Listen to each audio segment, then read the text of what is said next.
Welcome to my channel. तो आज का व्लॉग अंडमान जगह के बारे में है और जब भी मैं अंडमान के बारे में सोचता हूँ तो मुझे महान वीर सावरकर जी याद आते हैं, जिन्होंने अपने जीवन के 50 साल कैद खाने में बिताए हैं। अभी देश में लॉकडाउन चल रहा है और आप सोचिए कि आप 2 महीने अपने घर से बिना बाहर निकले रह सके? शायद नहीं, क्योंकि आप रह नहीं पाओगे बिना घूमे कहीं। ऐसे में अगर मैं वीर सावरकर जी के बारे में कुछ भी कहूँ तो वो शब्द बहुत ही कम होंगे। अंग्रेज़ों ने उन्हें और उनके साथियों को जो हालत में रखा था वो बहुत ही दुखद है। चलिए आज अंडमान जेल घूमते हैं और इस जेल के बारे में पता करते हैं।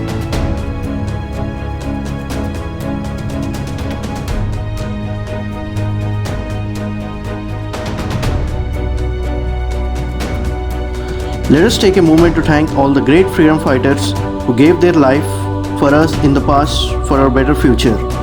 When it comes to Andaman, the only one name gets to my mind, that is Vinayak Damodar Savarkar, also known as Veer Savarkar.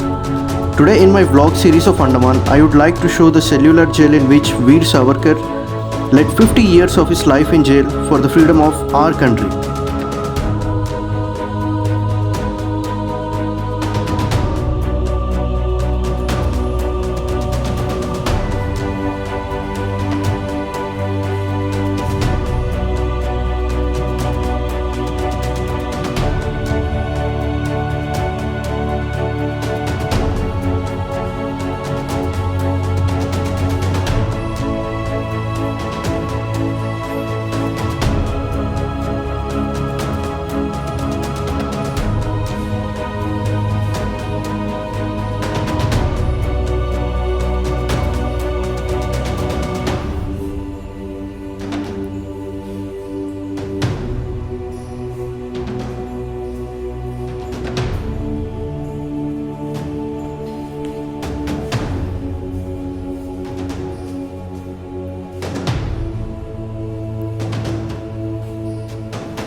आ गया दफा है। और पीछे जो बिल्डिंग है पुराना है, ब्रिटिश का एडमिनिस्ट्रेटिव ब्लॉक है, जेलर का ऑफिस, असिस्टेंट जेलर का ऑफिस इसी ब्लॉक पर हुआ करता था। ओके और यहाँ पे दो जोत है, दोनों में स्वातंत्र जोत है, शहीदों के रेस्पेक्ट में जलाया गया। पहला जोत का उद्घाटन हुआ था 2004 अगस्त 9 उस समय के पेट्रोलियम मिनिस्टर मणिशंकर अय्यर जी के द्वारा। सेकंड जोत का उद्घाटन हुआ था 28 मई 2016 अभी का पेट्रोलियम मिनिस्टर धर्मेंद्र प्रधान जी के द्वारा। और दोनों में जितने भी गैस सिलेंडर यूज होता है Indian oil corporation free gift करता है। ओके बीच सो में 24 hours okay right LPG gas. Centre में है मार्टिनस कॉलोनी। 1857 के वीरों अरुण सदी बहादुर फ्रीडम फाइटर्स की स्मृति में तैयार किए जिन्होंने मातृभूमि की आज़ादी के लिए बलिदान दिया। ओपनिंग सेरेमनी 23 फरवरी 1985 उस समय के प्रेसिडेंट ज्ञानी जैल सिंह जी के द्वारा। और ब्रिटिशर्स के समय में इसी प्लेस पे प्रिजनर के लिए हॉस्पिटल भी था, हॉस्पिटल कट गया और मार्टिनस कॉलोनी बन गया। और पीपल का ट्री, ये काफ़ी ओल्ड पीपल ट्री है, जेल के कंस्ट्रक्शन से पहले यहीं पर है। 100 ईयर से ज़्यादा इसका एज बताता है, लेकिन आप लोगों को नहीं लग रहा होगा। और नाइट में जो शो होता है लाइट एंड साउंड, उसका विटनेस के तौर पर यूज़ करते हैं। फ्रेंड्स आए थे, क्या क्या टॉर्चर ब्रिटिशर्स ने किया वो पूरी हमारी से स्टोरी सुनाता है।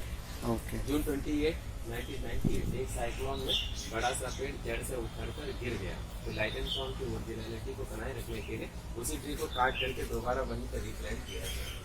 इसका एक ब्रांच है जो बड़ा हो रहा है, इसलिए ट्री न्यू लग रहा है क्योंकि 100 ईयर्स पे काफी बड़ा रहेगा। ओके तो हम स्टार्ट करेंगे गैलोस, यहाँ पे हैंग करेंगे। फर्स्ट गैलोस, फिर फैक्ट्री, उसके बाद जेल। राइट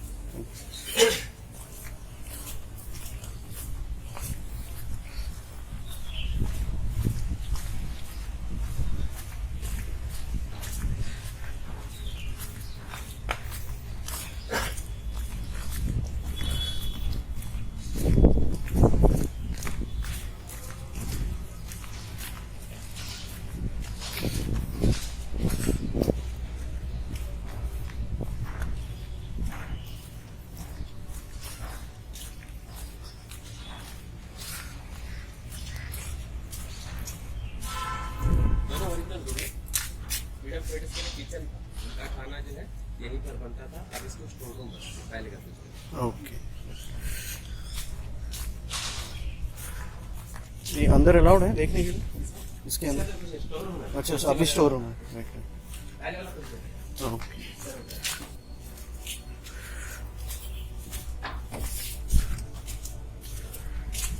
प्रोसीजर ब्रिटिशर्स के समय में ओपन था, ओपन में हैंग करते थे। पूरा रूम न्यू है, ऊपर वुडन के बीम ओरिजिनल है, नीचे का प्लेटफॉर्म ओरिजिनल है, रस्सी चेंज हो गया है।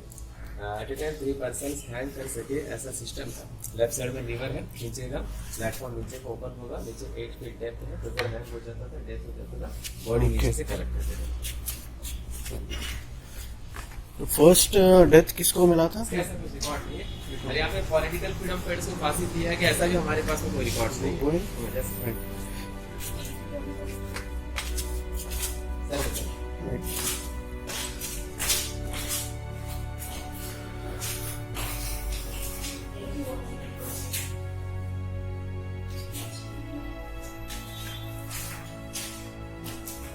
हैंगिंग रूम के नीचे है ये।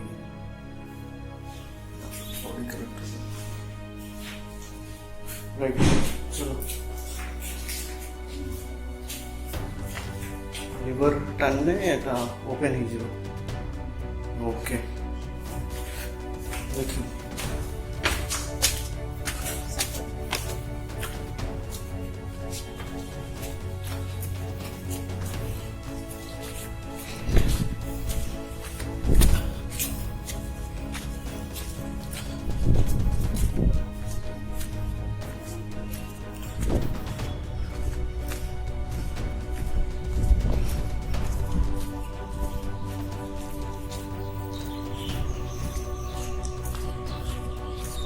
ये फिर फांसी वाले दिन सवेरे दीप जलाते थे, स्नान करवाते थे, रिलीजन के हिसाब से प्रेयर करवाते थे, आखिरी इच्छा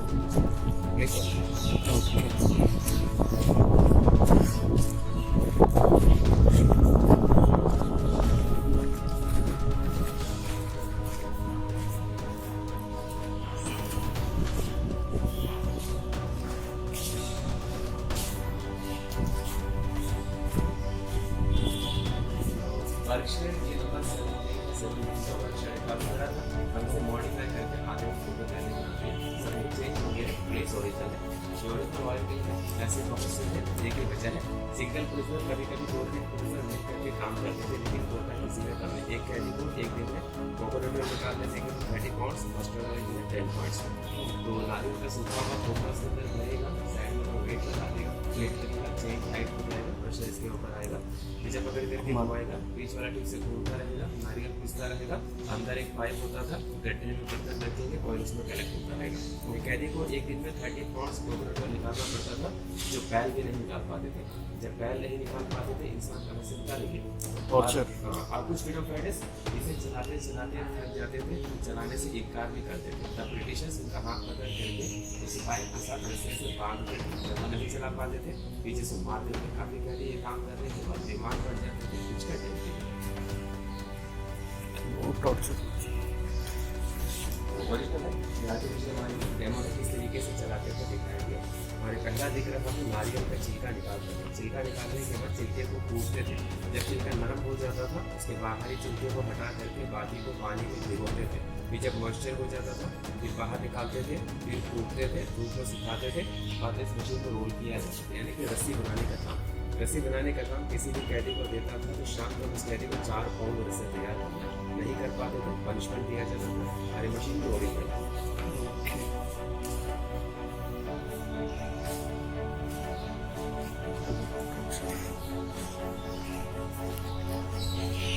इनका सबसे टफ फिनिश में नहीं था। ये पेन जो बोलते हैं फ्लॉगिंग थे, ये में टेक्निक है। फ्रीडम फाइटर्स को इसके ऊपर चला करके पाँव को ब्लॉक करते थे, इधर उधर मूव कर सके। इनको जब मारते थे तो और प्रेशर को दिखा देते कि किस तरह का पनिशमेंट इन्हें दे रहा है, ताकि बाकी के दिन में डर बैठे। और ये मारने वाला भी इंडियन था। इंडियन कैसे होता था, सल्ला जेल में पॉलिटिकल फ्रीडम फाइटर्स आते थे, नॉर्मल क्रिमिनल भी आते थे। नॉर्मल क्रिमिनल में जो हट्टा मुस्टंडा कैदी होता था, जो दिमाग से कम क्रूअल ज़्यादा, ऐसे लोगों को पहचान करके ब्रिटिशर्स काम करते थे। किसी को बनाते थे पेटी ऑफिसर, किसी को टंडेल, किसी को जमादार। उनका फायदा क्या था, खाना बढ़िया मिलता था, मार खाने का ज़रूरत नहीं, हार्ड वर्क करने का ज़रूरत नहीं।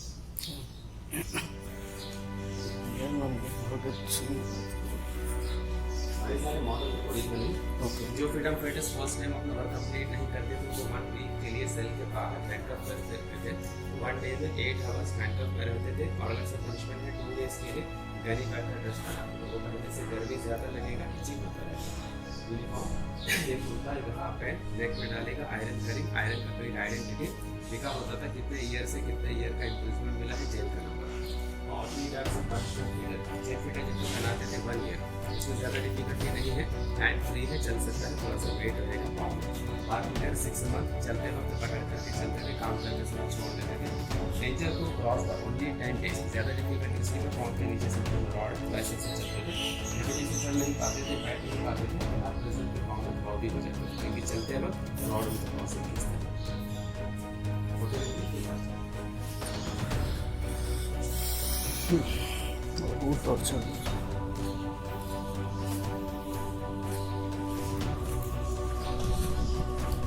मैं देख रहा था कि 3 ब्लॉक थे ना शायद, एक वर्ल्ड वार में कुछ गया था।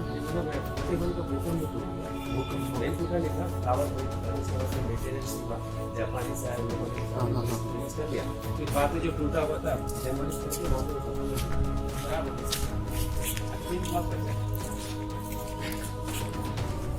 अच्छा, टोटल 7 था, 7 राइट।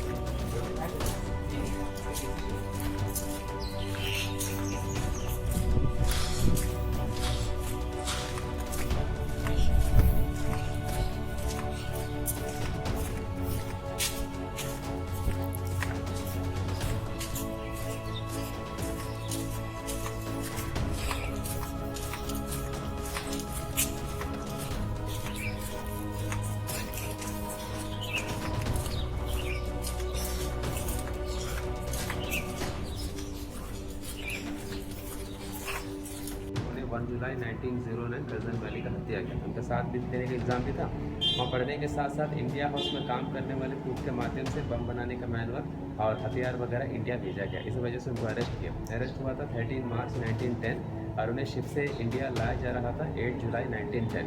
शिप का नाम था मोरिया शिप। मोरिया शिप जब मार्सेलस हार्बर के निकट से गुजर रहा था उस दौरान सावरकर जी ने जहाज का टॉयलेट का साइड का ग्लास तोड़ करके जंप किया बाहर और स्विमिंग करके चले गए मार्सेलस हार्बर, फ्रांस। वहाँ पे फ्रांसीसी गार्ड्स ने पकड़ लिया और ब्रिटिशर्स को हैंड ओवर कर दिया। ब्रिटिशर्स इंडिया लेकर गए। उसके बाद में उनको अंडमान भेजा गया 30 जून 1911। जब आए थे ब्रिटिश जो है डरते थे, एक बार ये भाग गया है, 2 बार ना भागे, इसलिए सिक्योरिटी सिक्योरिटी में रखा। उनके जो बड़े भाई थे गणेश दामोदर सावरकर जी और संजय जेल में उनसे भी पहले से थे, लेकिन दोनों ब्रदर 2 ईयर्स तक आपस में मिल नहीं पाए, एक ही जेल में रहते हुए।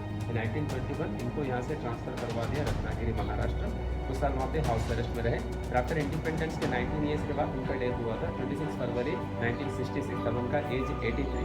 तो जहाँ गर्मी के दिनों 10 मिनट्स हमारे लिए खड़े रहना मुश्किल है, तो उन्होंने अपना 10 ईयर सेल में गुजारा था। आज अंडमान के एयरपोर्ट उन्हीं के नाम पे वीर सावरकर है। ये ना कश्मीर भी गए थे ना फर्स्ट। कौन सावरकर जी? अच्छा।